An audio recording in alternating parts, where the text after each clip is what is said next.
today can go sideways in an instant. What's here today can be gone tomorrow. We live in a world full of uncertainty. Are you ready to survive?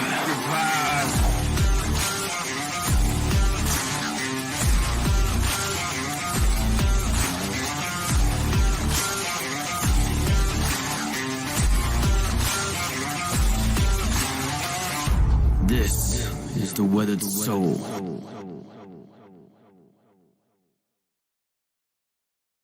Hey guys, welcome to another episode here of Weathered Soul. We have a special guest today, and this is a Nomad Spotlight episode with Adam Rothstein. We're going to bring him on later, but I want to welcome you guys here to the Weathered Soul podcast. Thank you for being here today.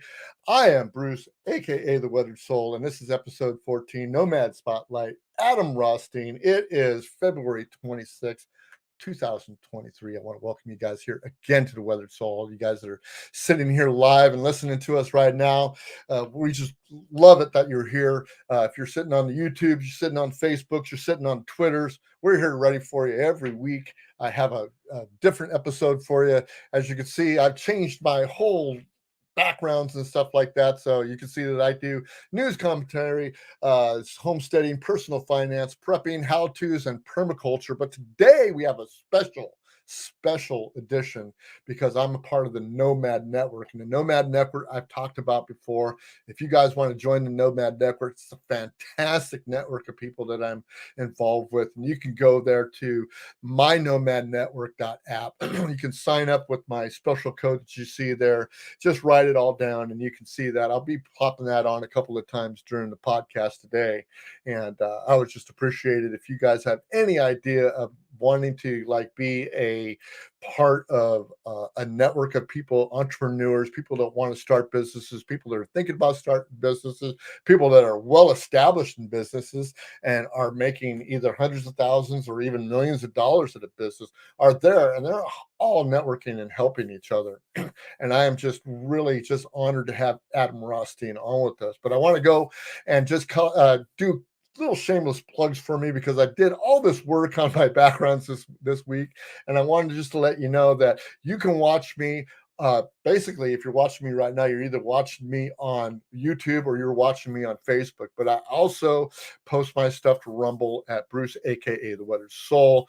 At YouTube, you can get me at Weathered Soul, and I also post to Odyssey, which is at Weathered Soul, and all of those you can get me there and see the videos that I do every week. We also got some bonus episodes and stuff like that we used to do for Patreon, but Patreon is out and all these other places are in because I can go there and I can say what I want, except for at YouTube, and I really don't care what YouTube does with my feed. It's just one of the things that I can do. But also, it takes a lot of kind of money and time to do this podcast. And if you guys feel like you would like to donate to my efforts of doing this podcast, you can do so at Venmo at aka the Weathered Soul. That's my Venmo address. Or you can get me at my Cash App at $ aka the Weathered Soul. Or what's best is if you're sitting there on the Fountain app, and you can get me also known as TWS at fountain.fm, and you can pay me in Bitcoin or you can pay me in cash, either way you want to say. And if you want to contact me, there's a couple of places that you can follow me at. At Facebook, you can get me at Bruce.McGee over there at Facebook. You can also go over to Twitter and see me at also known as TWS. You can get all my insights that I have during the week. And also, if you want to send me an email, Bruce at weatheredsoul.com. So just take a look at the name and spell it the right way, and you'll be able to get all kinds of stuff and information from me, that anything you want. You want to ask a question, you want to make a comment, want to make a suggestion for the podcast, I'm here. Also, have a new subscriber. Marcelo Rodriguez has subscribed to me on YouTube. Thank you, Marcelo. We're glad you're here. I hope you are a part of my family. I just thank you. I told everybody that if you subscribe to my channel, I'll give you recognition. And also, anybody who has a comment, and Greg Romero from the Nomad Network, and also Jason Stapleton, who is actually the founder of the Nomad Network.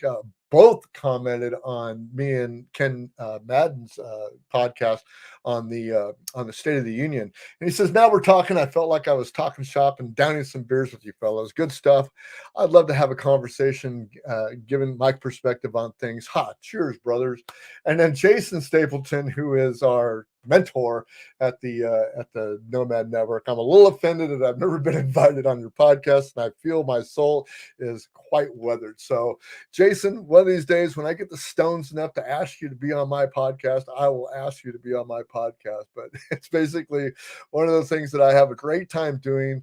I love doing this show, and I just need to do all those plugs. You'll be seeing banners down at the bottom like usual every time that we do a podcast. But I wanted just to say that I'm just proud to be here. I'm happy to have this opportunity to have the Spotlights edition of the Nomad Network, because the Nomad Network has done so much for me, and I would not be here doing podcasting without the Nomad Network. I would not be here podcasting without Jason Stapleton giving me the push and the education I needed to actually run a podcast like this. And it's really kind of simple. So if you really want to know how to do that, go to the Nomad Network. Like I said, you go to the Nomad Network by going to my.nomadnetwork.app. You can sign up, and there's my little code there, and I'll get credit for having you come in. It really doesn't net me any kind of profit or anything. It's just, it tells Jason that some of his people are actually posting through the network, and it's just a great way to have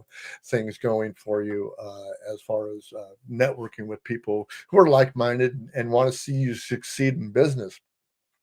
And I just really wanted to say, I want to do a little bit of news commentary, because I saw something ridiculous today, and I want to say that I'm actually glad that I'm a conspiracy theorist, because we have gone through the last couple of years of just being labeled, people like me who have a not a conservative mindset, but likes to tell it like it is and thinks that he has a lot of common sense. Therefore, I'm AKA the weathered soul. I like to think that that I'm right a lot of the times, and that I can see through the bullshit that the mainstream media actually puts forward to it. So today on Fox News and also on CNN is that Republicans erupt after the Energy Department reportedly says that COVID-19 likely came from a Chinese lab, and we need the answer. The lab leak theory was dismissed as a fringe conspiracy at the start of the pandemic. Let me tell you, I was one of those fringe people. I was one of those guys that were saying, "Hey, dude, this is wrong. This is all wrong. I don't know what's going on." Before, when my friend Bob had told me about this COVID stuff that was coming on, because he was showing me numbers way, way, way, I mean, months before that any of this stuff hit the fan in March or April, whenever it hit you guys. He was showing me numbers. So I started going back and I started looking at vaccines and what was happening with expressly the COVID vaccine. And back when there was MERS and SARS and all that other stuff, they had been working on vaccines forever. And they could never come up with a vaccine for COVID. And the reason why they couldn't come up with a vaccine for COVID is because the virus mutates so fast and so much, it was impossible for them to do that. So they bring in a situation where they were trying to use all these kind of different methods, the mRNA stuff, and also the traditional vaccines. They couldn't get it nailed down, but the pressure was too much for the pharmaceutical industry to kind of throw aside. They saw dollar signs. They saw an opportunity to control the population. They saw an opportunity to actually inflict their power upon people, and they had governments and everybody else eating out of their hands. And let me tell you, this kind of information that came out, even though that this situation that we have here right there, that it likely came from a lab, really doesn't mean anything, because nobody's ever going to go down for it. It's not going to happen. It's never going to happen. And we can see that's never going to happen, because more powerful people have been doing all kinds of stuff all the time with you got Sam Bankman-Fried with FTX. You got Epstein and his girlfriend, with the Epstein Island and stuff like that. None of the people that are on the list are going down. In fact, none of the people that are on the list are being even identified. So I'm kind of glad that I'm kind of being a conspiracy theorist on this. And I'm glad I was part of the fringe, because it seems to be that all these things are being proven and disproven that we weren't right, or we were right all along. So that's my little news commentary of this today, and it's my little monologue of going through here. I usually go in a diatribe and say, there's not really anything we can do, and there really isn't much that we can do about what's going on with society and the mainstream media and the kind of narrative that they want to set forth. But the fact of the situation is that you do have control of your own life and where your own life goes and how you want to run your own life. And I've got a gentleman here that is a perfect example of running your own life the way you want to run your own life, and be able to try to do something on the other end to bolster himself up beyond just his 9-to-5 job. And he's one of my friends that I've met on the Nomad Network. He's really good guy. I mean, I've had wonderful conversations with him. We had about a half-hour conversation before the show went on, and I would really like to introduce you to him right now. Here's Adam Rothstein of the Nomad Network. Adam, how you doing, buddy? Oh, I'm doing all right, and it's late on the East Coast. Okay, it's about 9 o'clock here on the East Coast. It's not that late, but for me it is. Yeah, well, you're on the right coast. I'm on the left coast. So I mean, what can you say? Yeah. But I really appreciate you taking your time out, because it is, what is it, 9/11 over there. And man, I'll tell you what, most of my interviews that I have are people on the East Coast, because I don't know what you guys have with the East Coast, but East Coast is kind of, I don't know. I guess that's where everything's at. I don't know. Us guys on the West Coast, we don't know nothing. I'm sort of jealous of the people in Arizona. In about April, we're going to be moving our clocks ahead, and it's like, I hate people in there.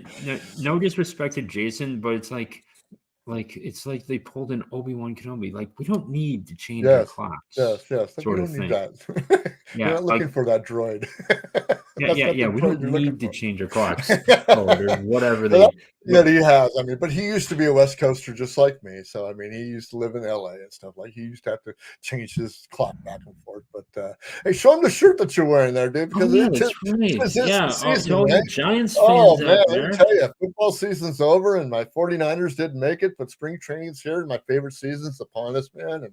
And Adam's sitting there with the San Francisco Giants freaking shirt on, and thank God it's not a Dodger one, because I'd have to probably cancel this podcast. I think that's where Jason goes. I think Jason rooted for the Dodgers, and it was like at the Staples Center a few times. But hey, we can forgive him, right? That's unfortunate. Maybe that's why I haven't asked him on the podcast yet. But who knows? And I do not like Mookie Betts. Like, growing up as a Yankees, when your father's a Yankees fan and everything, like, you do not like the Red Sox. Him being on the Red Sox, winning that 2018 championship, and then he wins the championship. Like, it was not a real season in 2020 to me, so I don't think it really should count for the Dodgers.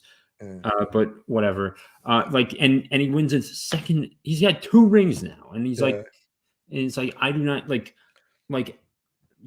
It's a shame he never showed up on the Orioles or anything. Well, I've been a Giants fan and an Oakland A's fan all my life. Since I was 8 years old, I've been involved in baseball, and I retired from actually competitive baseball or softball sports back in my late 40s. I finally I suffered an aneurysm, number one, and then second of all, I came back after that and broke my shoulder, and my wife said promptly that you're done. So I left all that stuff behind, and I haven't played. Now I play golf, but one of the things is that I went through a lot of pain and suffering, through those years with the A's and the Giants, but mostly the Giants, because it was either feast or famine. Even though the Giants were at the top of their league all the time, and then the A's, of course, in the 70s, they were a team, and then but then when the Giants came up in the early 2000s and 2010s and stuff like that with Bruce Bochy, we saw a lot of good baseball and a lot of good teammates and stuff like that. But now I'm in the Zen mode with our our new manager, and I still don't know what to think about him. We've had 1 year really good, 1 year really bad, and we'll see what's going on this year. Doesn't look promising. All of our veterans are gone. We finally got rid of Brandon Belt. Thank you, because I couldn't stand Brandon Belt. He was just a liability to me, but everybody loves him here in San Francisco, so everybody's probably jeering me who's going to be listening to this podcast. What do you mean you don't like Brandon Belt? But I saw all those guys come up through the minor leagues when I was watching them in San Jose. I saw Brandon Crawford, Brandon Belt, Buster Posey. All those guys came up as young bucks, man, through the system, and it was just an honor seeing those teams and that teams just developed through the years, man. So, but yeah, I appreciate you wearing that spring training thing, dude. That's fantastic. It's great, man. Adam's already number one on my podcast stage here already. It's a good thing this was washed. All right. There we go. So where do we begin? So Adam, so first of all, I just want to ask you a couple of questions. Number one, I mean, you seem to be pretty accomplished and pretty aggressive and ambitious in your entrepreneur aspects, in other things than your 9 to 5. And you can tell me about your 9 to 5, whatever you want to do there. But how did you get involved in the Nomad Network in the first place? I mean, where did you start at? Because I started way back in probably 2009, probably 2010. Listening to Jason on his podcast, and then I kind of slowly made my way into his realm. Tell me your whole journey with Jason and the Nomad Network so far. I think I stumbled upon him in 2016. Yeah, 2016. And I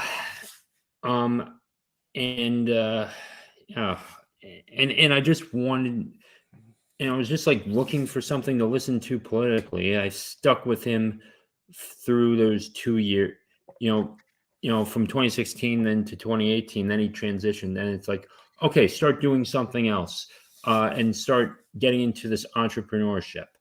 I learned a little bit about HTML emails and inline CSS and all that stuff, and I actually produced some good templates and produced some for a friend, made some money during that time, and was working to pay off my debt. And I was like getting it down. I was like 3 years ahead of the payments already at 24. Then a year later, I pay it off completely. So I'm like, just like, no debt, nothing on me. And then it's like, and then it's like all my friends are like, what are you doing? Like, what are you doing? You're supposed to be out there getting dates and everything. And do not ask me for dating advice, because I had to pay off. I decided to actually do the responsible thing and pay off my loans. And then the following year, at age 26, we go into this quarantine, and I was in Maryland for the start of it. Then found my way down to Florida, and now I'm here. And So when we found each other on the Nomad Network, because I didn't know you before the Nomad Network. Actually, the Nomad Network was actually the first social media site that I got on with Jason, and he had a couple of them before. I think he had the Nine Figure Network, and I think I was a little bit involved in that, not much. And then there was a couple of networks before then, and I was really just kind of either too busy or just going like, okay, I've spent enough money with you, Jason. I've got what I need. But then the Nomad Network came along, and it was just completely different. And I think what turned me on about the Nomad Network is he actually set it up like an actual social media site. And I think that attracts a lot of people. And there's a whole lot of sites out there like that. So what actually attracted you? And were you on those other sites before you got to the Nomad Network? I remember paying for like $300 for a course of like the basics of how to do everything. I go through all that as well. I was still in Maryland at the time, but I still remember using it. I don't even know where the logins are for that thing, or the password, or whatever links I downloaded on that old computer. I do not know where they are. You could point a gun to my head. I do not know where they are. But that's what attracted me to the network. in the first place. And I think, and then we were like doing this private chat thing, and I was like, ugh, and I get distraught. And during that time, I was like even before then, I was like thinking, okay, I want to produce an audiobook. How do I do that? It took me a, like at least 18 months to figure that out because I didn't know you needed to have these certain like set your dB ratio to whatever else, and also you needed, and like you have to do 192 kilobits for, and keep that at a constant bit rate. Mm. And if I, and like people don't even know what this is, but I mean, I got it down too, and just like put everything on my YouTube channel of like how to install it and everything because it was like so frustrating, and I just, because like why the hell did I not see this before? It's like I didn't even understand what they were saying on acx.com the first time around, which is, and if you're not familiar with ACX, it's the back end of where we produce the audiobooks for Audible, Okay. and also if and let me dive into Findaway Voices. That's the distributor. It goes out on places like Spotify, Mhm. Chirp, Mhm. audiobooks.com, Audible, and Scribed, and even Google Play. I've sold a few on Google Play. Oddly enough, yes, they have So audiobooks. so you were doing this before you even saw the network and stuff like I that. was, So I guess I'm interested really on how you got to the network. How did you and Jason? I know that you took a course from Jason, but did you just meld into the network just because of the fact that he offered it and then all of a yeah, sudden yeah, you yeah. He became a offered it, and I tested it, and then I think it was free for the most part. I wasn't paying anything. I think I still paid for like the podcast domination yeah. at one point, but I still lost the login to that, and it's Li- like give me a file, let me download everything and just like make it easy. I know you like using ClickFunnels, but I want to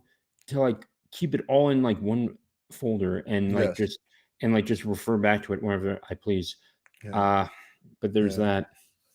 You've become a very integral part of the Nomad Network. I mean, you're very active on there, and especially when we're having our little weekly meetups on Wednesday nights, where we have the roundtable, and a lot of the time, sometimes Jason can't make it, so you or Ken are one of the first ones to step up and say, "Hey, I'll take the reins and run this show," and you've just been an integral part. And I want to thank you for that because basically, a lot of the times I can't be there because my 9 to 5 actually goes sometimes 9 to 8 or 9 to 9. So a lot of times I can't be at the roundtables, but I enjoy being there because I think the quality of the people that are there and the quality of the support and the interaction that you get with people that are like-minded and that are doing things like doing your audiobooks and you have another podcast that has to do with hockey. We've got artists on there. We have coders on there. We have people that are doing t-shirts on there. We have other people that are doing hot sauces. I mean, you name it. There's people that are on the network that are just going crazy with this thing. And we get together on a Wednesday night and get to shoot the shit with people and just bounce ideas off of everybody. And I think you're a really integral part. How do you feel about being that front face sometimes of the Nomad Network? Being a core member, when I received that badge, I was like, "Thank you," because I've been on. I had Carol on. I was on Amy's. I was on Ken's podcast for a little bit, and for one episode, and also interacting. I think I actually brought on someone to the network, but then he was just like disappeared. One of my podcast interview guests. I could not. I remember he was talking about Rachel's song or something. I can't remember the name of it, but that was during my Blue Oasis days. I'm Mhm. not really producing that anymore. If I ever produce another episode, again, it's going to be on a very special occasion. Uh, but but I think being that core member and just also just saying, "Hey, I've had some struggles with this," but now I know what I'm really good at, and it's writing and putting and recording the audiobooks There and you go. getting them out. I mean, do you know? Did you even know what I was talking about with the bit rate and also and how to normalize that with as well, and just keeping it normalizing it to a negative 3.1 dB. Do you even know what Yeah, that is? I know that you tried to explain to me some of the stuff that happens to be, because you use Odyssey just like I do, and you're able to manipulate Audacity, but the, yeah, yeah. excuse me, Audacity, and you're able to manipulate things. And I've got a lot to learn on it. I mean, basically, what I do with this podcast, I go on to Audacity, I cut out the first 30 seconds because we've got that little caption thing at the front, and then I process the thing and throw it out. Now, the way that I want to do my sound is because there's certain people out there that have that radio voice. You can go in there with that big deep voice, whatever. There's a special flair to what people do with voiceovers and narratives and stuff like that. And I've been complimented by other people to say, "Hey, dude, you got a great voice and this and that." But I know that I can tone that voice in and get that to be one of those radio voices that you hear like Joe Rogan or something like that. But it just takes a lot of, I don't know if it takes a lot of editing time, but it takes the expertise and it takes to know how to do things. And I know that you know how to do that. So do I understand what you said? Kind of. Do I understand what you mean? Not a chance. But Okay. I'm Okay. always willing to learn. But anyway, so let's go forward with this. So you're into this audio book. You're into all these things that you've got going on with your voiceovers and producing audiobooks, and two that we know that you're doing right now. And one of them is what is it here? It's Growing Baseball, and then the other one is Chess, a game for peace and prosperity.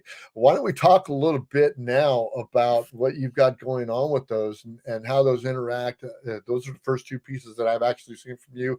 Honestly, I haven't listened to them. I plan on listening to them, but I want to know, how did you get that inkling, and how did you go forward? Where did you get your desire to want to do audiobooks, and expressly the subject matter that you have: baseball, chess, and I believe probably hockey's coming up on one of those, right? Hockey's going to be coming up this summer. Yeah. Give some off time to those hockey fans. But There you yes, the baseball, I was sort of like getting back into. The Nationals won the World Series, and I did want to always produce a baseball book. That was based off of Growing the Game, which I did prior, which I did not know how to distribute that other than to Audible. So I decided to use Funny Voices, remake it, add some things in there, but and make it a little longer as well for that. And I believe I priced that at like $6 or one Audible credit, whatever that's worth. go. But it was always more about the sport as well that I liked, and I thought I want to do this and just give more exposure to the game, because I mean the NBA and the NFL, have dug into the MLB's profits. Baseball still brings in all the money because the tickets are probably it's just always there They're during the still summer. reasonable. They're still reasonable. They're still reasonable, and the NFL. I mean, like the NFL tickets, go to not Lowe's. Go to I don't know, like whatever your local furniture store is. It's probably different somewhere else.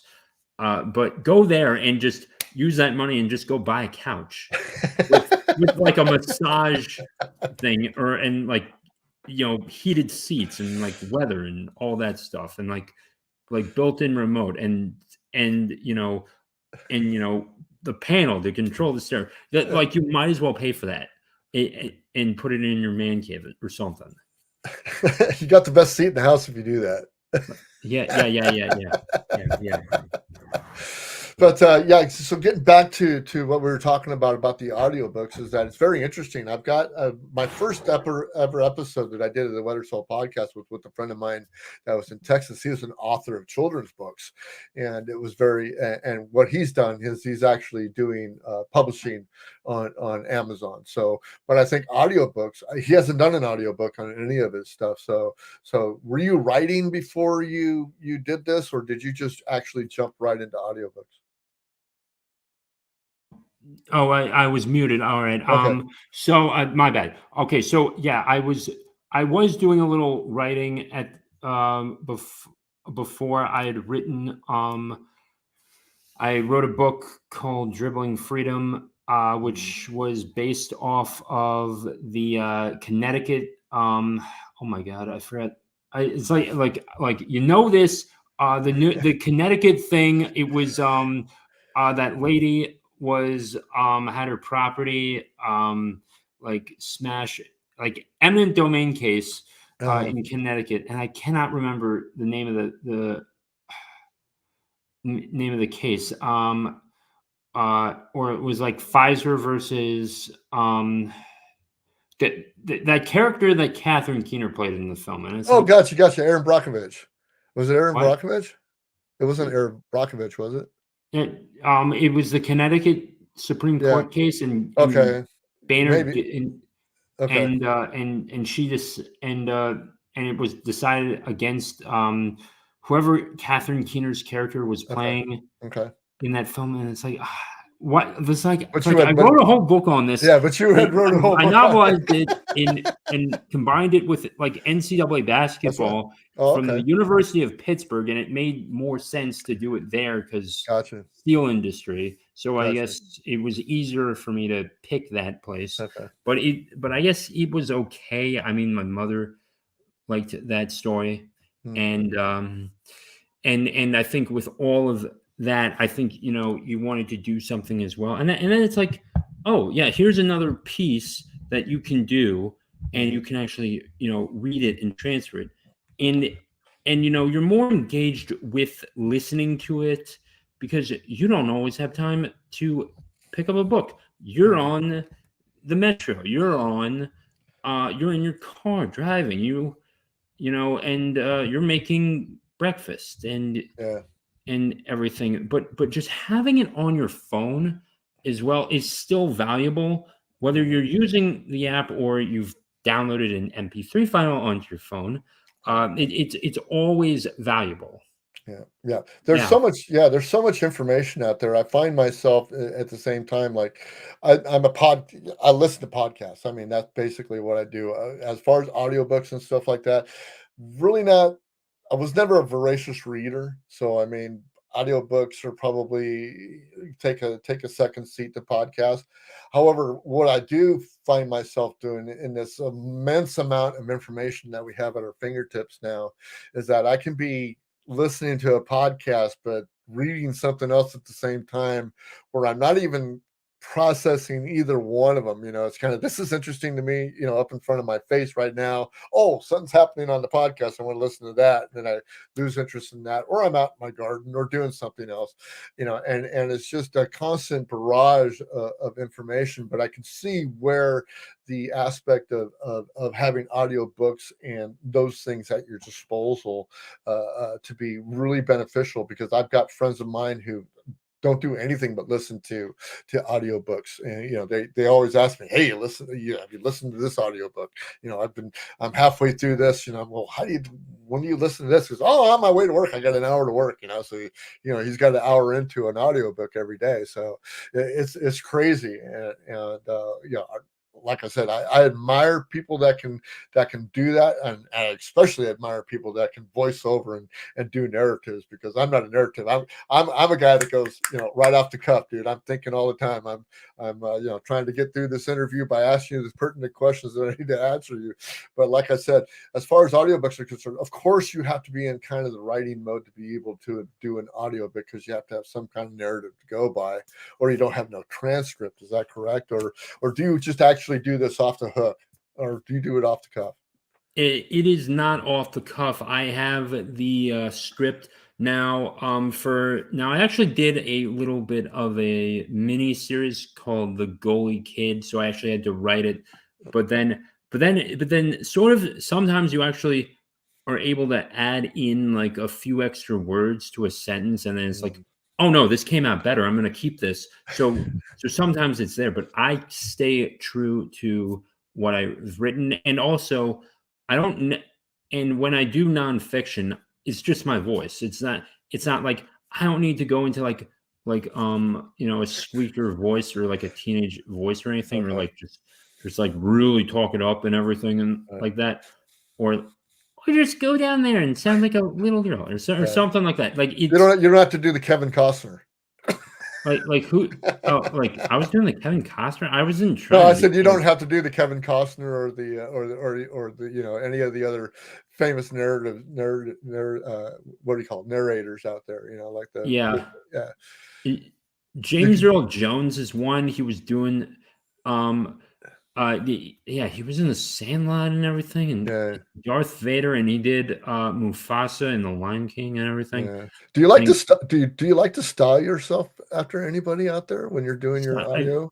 Probably Peter Cullen, who voiced Optimus Prime who was like off and on. So from the 80s he was there, and then once Michael Bay's films came out, he was back to that role for a while, and then he also did it on the TV show Transformers Prime, Mm. who as well as and he did it in the video game too, as well in some video games too, and like the War for Cybertron, which like I saw that game and it was like that is like that was amazing when that came out, that video game because it was like the origin story as well, and you want to and then you go back to like how how they became evil, how Megatron became evil in the show, and then it's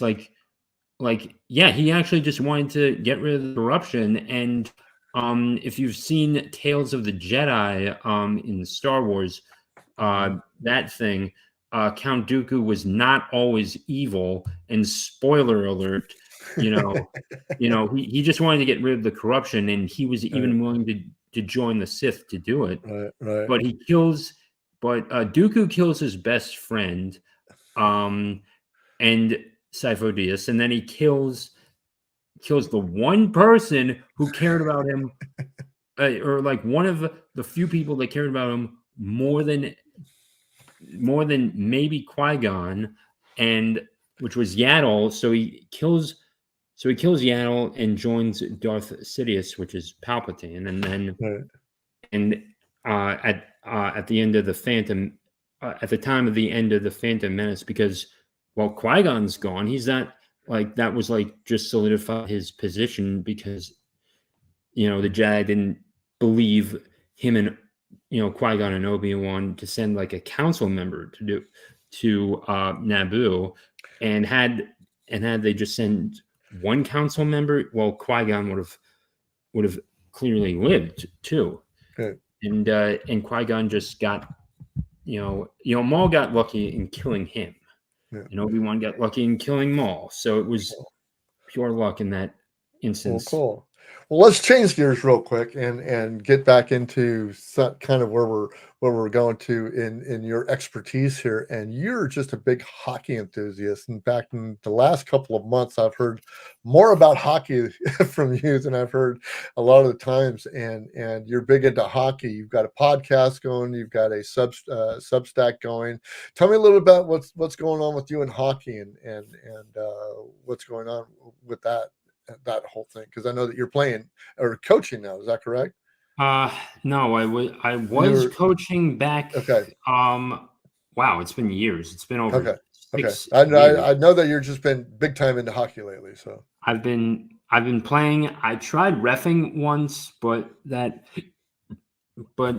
just didn't have it in me to do it. And so I'm playing beer league now. I'm getting like 2 points every game, which is like I'm a 2-point a game player. But this newsletter, I definitely like writing about it. And it's like there's always something new to reduce. Linus Olmark was. Can you still hear me? Yeah, I can still hear you.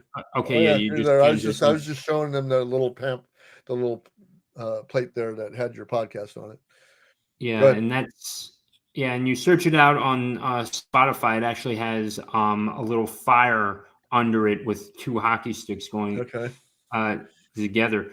But the thing about the newsletter is that there's always something new.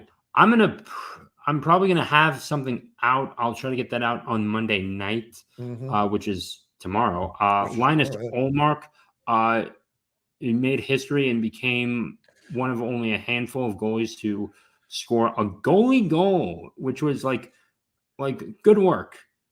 Good work. It's like it's always a good thing when you get like a Hextall or a like Marty Brodeur situation and they actually just score the goal. And Martin Brodeur had 2 goals too, which is like that's like Randy Johnson hitting 2 home runs in baseball. Kind of like Madison Bumgarner, right? Well, I mean, Bumgarner. I mean, like, He was a hitter, baby. if there is a goalie that scores like that, like hits so many home runs, goalie that hits so many home runs, a goalie that gets so many goals, right? then I guess then I guess he would be in the Hall of Fame. There you go. There, like, and the goalies like there's so much to talk about in hockey, whether.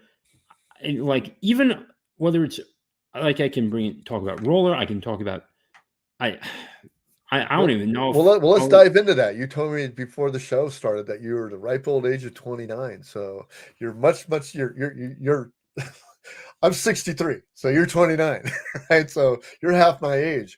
But I know a lot of kids that play hockey. Hockey's big now. I mean, in youth sports, next to soccer, I think hockey's like right up there too.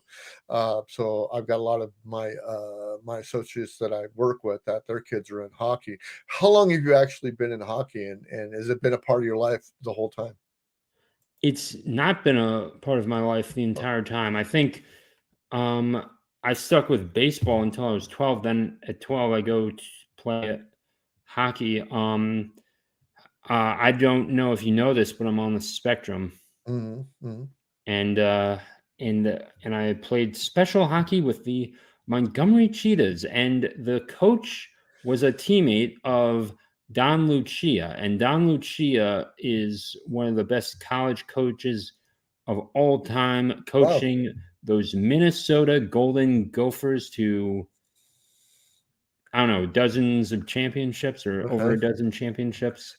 I do not have the exact number on me, but he was really good at the time. He probably like if I told him who I was, he would know. There was a USA Hockey article about me because I was, on the spectrum. I was playing special hockey, and I got in 2000, and I almost didn't make it too in 2000, which would have been a shame. Mm-hmm. Had I not gotten in there, I don't know if like I was not playing junior hockey. That was out of the question. And my parents wanted me to go to a school right away. And even if I did go to community college, I probably would have just found a way to just always improve and just like take clinics and stuff. Mm-hmm. I mean, I took one right before senior year of high school. So, and I did get to play in high school hockey, and I still have my first puck ingrained in the in its glass case of my first high school goal. Nice. Very cool. Very cool. So you seem to be quite a bit of a historian, at least for the part or the aspect of hockey or the part of hockey that you're involved in. Have you researched a lot of history into hockey as far as the NHL or college or anything like that? Tell me a little bit about that background. Yeah, I've definitely done that. There was here's a fun fact. Pittsburgh Pirates, we associate them with baseball, but there actually was a Pittsburgh Pirates hockey team. The NHL did have that, oddly enough, and whatever the Brooklyn Americans were, which were it was a very weird time just before the original six, and then eventually, Philadelphia, and then I guess uh, Philadelphia and / the Pittsburgh team can't handle it anymore. The depression just gets there, and it just stays to six from 1942 all the way to like 1960s. It was a long, long time, and you had like other teams like the Maroons still there for a little while, and it's just very weird how it came to be known as the original six. And had those teams not gone bankrupt in the 30s and the Great Depression never happened, I mean, yeah, they would have found a way to stick it out too.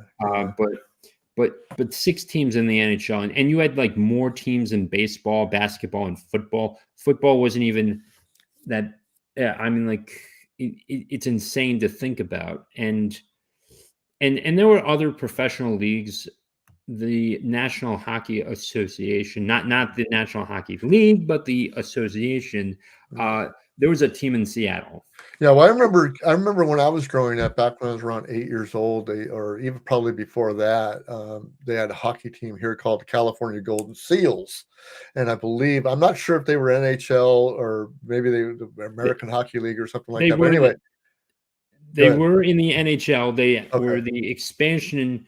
They were part of the next six, and the LA Kings as well. A funny story: the LA Kings should have never existed because Baltimore, which is my first sports town, because I grew up an Orioles fan. The Bullets didn't have a big enough arena, and the Baltimore Bullets didn't have a big enough arena. The mayor didn't want to update it or whatever reason, so LA got a hockey team, even though Baltimore had an AHL team, and they loved hockey in Baltimore, but they just never wanted to update the infrastructure. And that's many bad stories in there. They lost their AHL team, they lost the original Baltimore Colts, and they lost the Bullets. And they're in, and it's like, man, they struck out. I tell you, I thought it was very strange that even California had hockey teams, and when Arizona got a hockey team, I'm like, whoa, nobody ice skates in Arizona. Apparently, there's this guy by the name of Austin Matthews who got 16 goals, and guess what? Guess where he's from? I have no idea where. Scottsdale.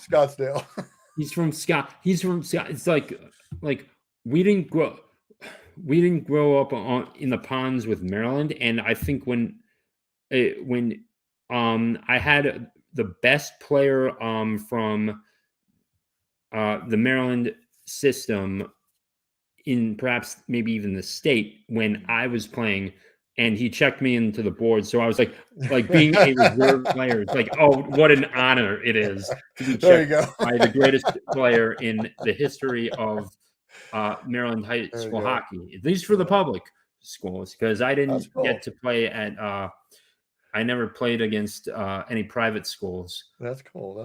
Yeah, because when I think of hockey, I think about Bobby Hall, I think about Wayne Gretzky, I think about Lemieux, some of those older guys that I remember that used to play without the helmets and without all the other stuff. They were the guys that basically had the scars on their face and then their heads and stuff like that. So it was a very different sport than you see today. I could tell that for sure. And basically, as a hockey fan, I would rather be at a hockey game than watch it on TV. I can't really follow it on TV because there's so much to see when you're there live at a hockey game. It's different. And I don't know if it is for you watching it on TV or watching it live or actually playing the game. But to me, unless I'm seeing that whole hockey rink and stuff, you can't really appreciate the strategy that goes into hockey, because at one time I was thinking, they hit this puck and it just goes anywhere it wants to go because it's on ice, and you got these guys on ice skates and they really look like they're out of control, but there really is a balance and a beauty and just a style of all the teams, and you can see that when you actually go to a game and you're actually not just looking at a screen like this where they're following the puck, and if you're seeing the whole arena, it's just a different game. Yeah, I mean, like, well, you see the goalie hang out, do nothing, and just like make sure that he's ready. Like San Jose's goalie, he hangs Yeah. out and does nothing. Does nothing there. Anyway.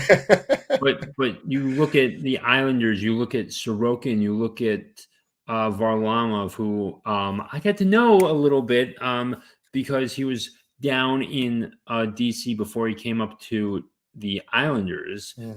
So it was pretty interesting seeing him there. But he could certainly be a starter too if he ever got the chance. But I don't know if anyone wants to take it up with him. But yeah, we have the trade deadline is well coming up. Patrick Kane is was probably like one of my favorite players growing up, and he was like that goal in 2010 when he scored. I was like so impressed. I went to Hallmark, or my parents went to Hallmark, and they bought a Patrick Kane Christmas ornament, and still have that. And it's a shame that he's not going to be on the Blackhawks, because it's like, I associate him with the Blackhawks, but he's going on the Rangers. I'm going to probably bring my cousin on, and we're going to talk about it. So I'm like just waiting for the final details. So hopefully by Tuesday we will have something to go off of. Oh, cool. That's great. Hey, Adam, man, it's been a pleasure having you on the podcast, dude. Just fantastic to have this conversation with you, and how you made yourself into the Nomad Network, where you're going with your audiobooks, this hockey thing that you got going. Tell us just a little bit about your hockey podcast before we end this up. We're really interested, for your hockey fans out there, for people that follow you. What's in your hockey podcast? Where are you going with it, and how's it going? All right. I talk about the NHL. I talk about ways to improve your game. I've gotten into the ref stuff. It is a huge variety of hockey. Like anything that you want to know, I'll have an episode out if I haven't already produced it. I have 54 episodes already out. The 55th should be out sometime on Monday. But the newsletter is for everyone. But I've got free memberships and I've got paid memberships. On the paid, you get a bonus audio episode plus a written content as well. But usually I'll have like at least one written piece of content out for all the free members. But the paid stuff is a bonus audio episode and a paid article as well. And producing extra pieces of content plus the 2 main episodes. Yeah, that's like, that is a week's worth of work right there. Adam, yeah, cool. You're a busy guy, man. I'm a very busy guy, and certainly I'll be open to I'll be cool. Like I'm still not gonna give up on the dating scene. I mean, I had a bad date a few months back, but who cares? It's in the past. Hey, dude, you know what? Just keep going, keep being who you are. You'll find the right one of these days. Don't put any pressure on it, man. This is I won't. I think as you get on to it, follow where you want to be, and you'll be just fine. I see a lot of qualities in you, dude. I see that you're a go-getter. I see that you're on the Nomad Network. Both me and you, dude. You can catch us there on Wednesday nights for the roundtable. I would just encourage anybody who wants to join the Nomad Network to go to my Nomad Network app. And you just go to my Nomad Network app. You can sign up, but if you want to sign up under my code, it's all there.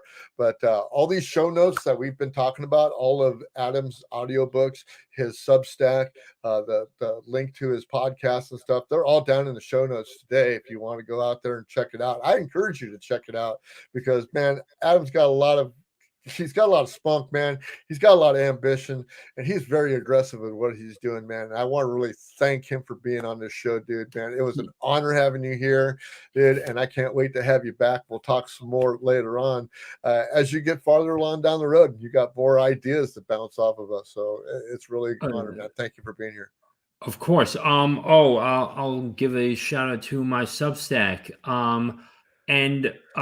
So if you do want to subscribe for $5, or if you just want to become a free member, you can do so at rothsteina.substack.com. That's rothsteina.substack.com. And the A stands for Adam, apparently.